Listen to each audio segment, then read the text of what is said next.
Hi, this is Julie Ellison with Climbing Magazine, here to talk to you about placing and cleaning nuts. There are two great ways to practice placing and cleaning. One way is to follow a lot of trad. Not only do you get to practice cleaning, but you also get to see how a more experienced climber places gear. The other way is to do what we've done here, and that's come to the base of a crag. We found a crag that has lots of cracks and pods, and we can practice placing without any real risk.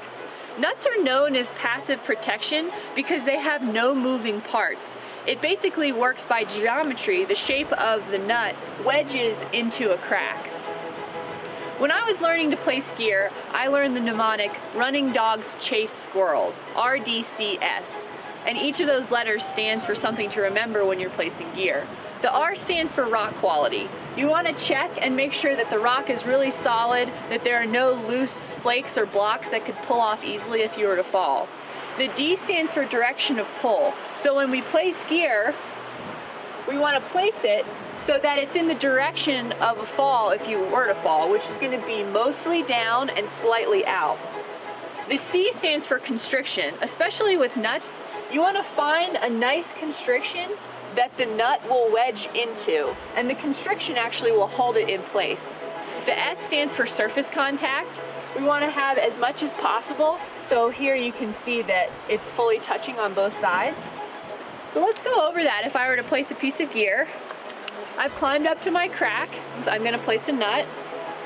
So I pull all my nuts off. I'm going to find one that I think is the right size. I'm going to slot it down into the constriction. So I like that placement.